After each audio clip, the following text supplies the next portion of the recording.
It's always great in therapy when you actually ask someone when you're ending work with them, what was helpful to you about this, and also what was unhelpful. But when you actually get to hear people say, and a few things stand out to me when I think about that question. So one person who really spoke about the way it was helpful to really talk about what her values were, like what she cared about, what she gave meaning to, which is one of the things I really love about narrative practice, is it really honors meaning and what people care about and their intentions.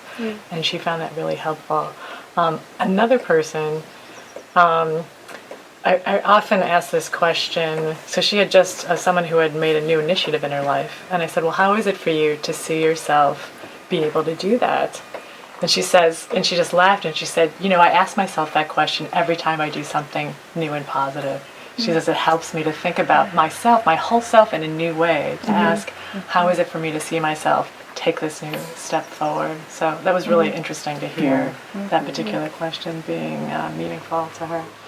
I'm remembering this first meeting I had with somebody, because I think all therapies have dangers built into them. A guy came in, I was interviewing him, and I was asking him externalizing questions, and he noticed that the language was strange to his ear. And he said, I notice you're asking me questions in a funny sort of way. It's like you're asking, he's very astute, you're asking me as if the forces that are shaping my life are like outside of me. And I say, well, yes, very astute of you. Yes, as a matter of fact, I kind of am. And he's going, that's really weird. How do I know you're not crazy?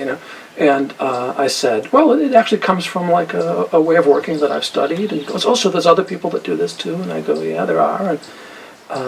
And then he happened to be sitting, there was a coffee table between our desks, and Jeff Zimmerman and Vicki Dickerson's If Problems Spoke was sitting on it. And I picked up the book, and I said, here's a book that my colleagues, blah, blah, blah. And he picked up the book, and he held it in his hand. He didn't open it, didn't scan the table of contents the way people, he looked at it, and he goes, it's thick.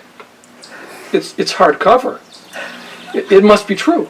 Right? And he'd completely done an end run around all my well-intended, and it was like, oh yeah. It's like, love it when someone I've worked with tells me that through the course of the therapy, I have helped to contribute to their feeling more connected to others and more stepping out into forming community, kind of finding their tribe in some way. And I love that about narrative therapy, that the work is not only about what happens inside of the room, but it's really in helping people to make connections with others, some of whom may be dead or alive, or in their community or in virtual community, but that this sense of solidarity and of resonance with others that you connect with, that you feel like, oh, I'm not alone. Somebody